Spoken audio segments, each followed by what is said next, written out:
Are you winning the war in your mind? Are your thoughts controlling your life? Where's your thoughts taking you?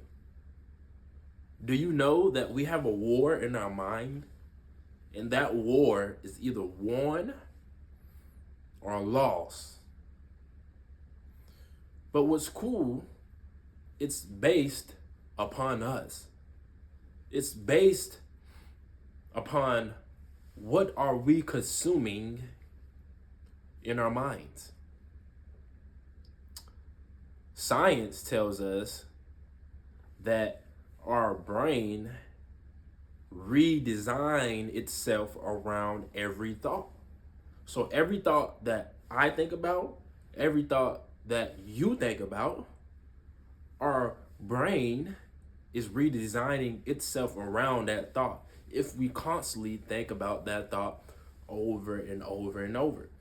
And that's how neural pathways is created.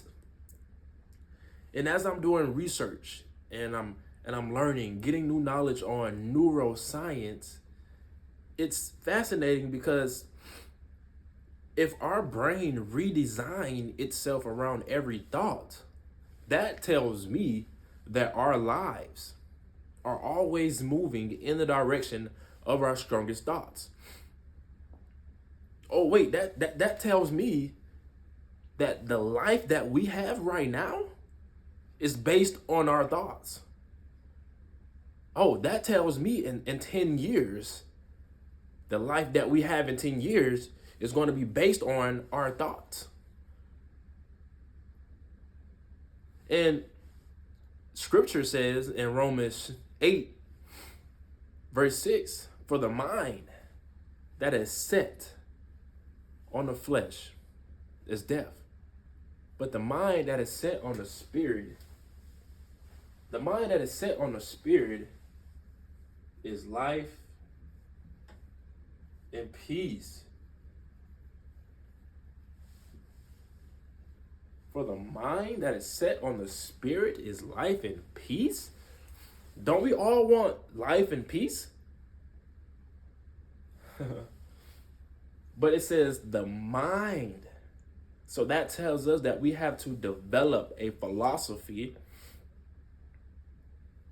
so we can desire an outcome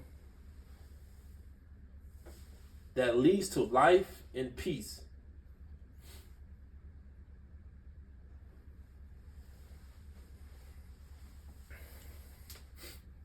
Our lives is always moving in the direction of our strongest thoughts. We cannot have a positive outcome with a negative mindset. We can't. We cannot have a positive outcome with a negative mindset. We can't. We cannot.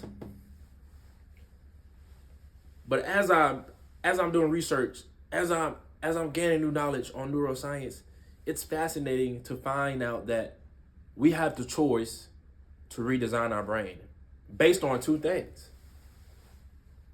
Right? Number one, habits.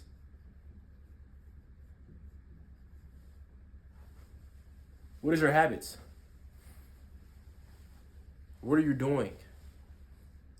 When you get up in the morning, what habits, what seed are you planting that will allow you to develop a good mindset?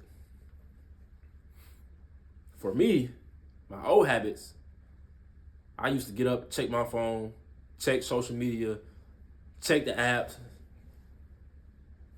But that don't lead to life and peace.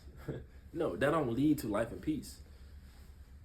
But now that I'm learning about the mind, I said, what if? Sometimes we have to ask ourselves, what if I try this? What if I do this?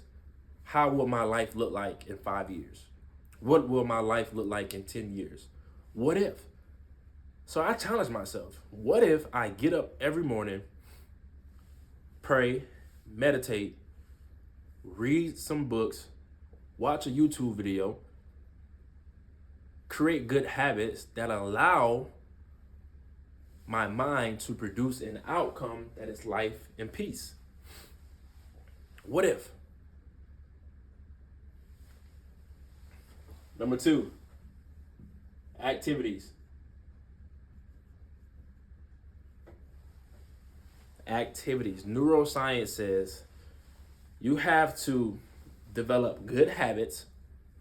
You have to develop activities. So that tells me we have to learn how to learn. That's what activities are for. You learn how to learn. What activities are you doing that allows your mind to develop a good outcome that will lead to life and peace? So it's fascinating because an activity that I do that help my mind, I like to play what's that game called? It's a game on my phone that I like to play, right?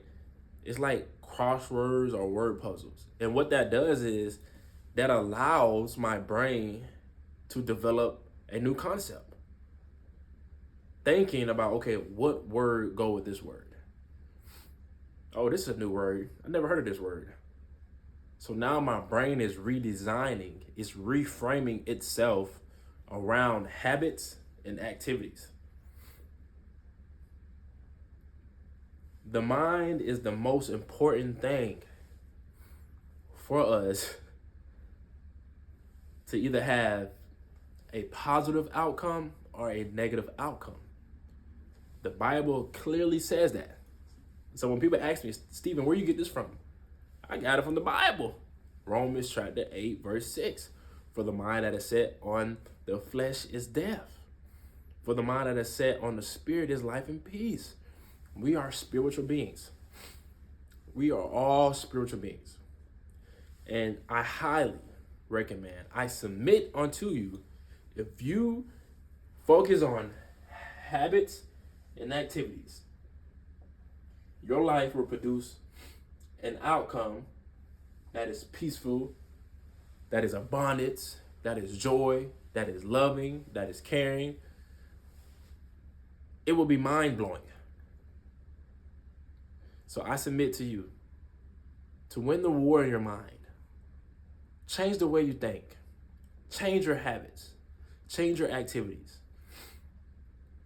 Develop a new philosophy. Why? Because your lives is always moving in the direction of your strongest thoughts.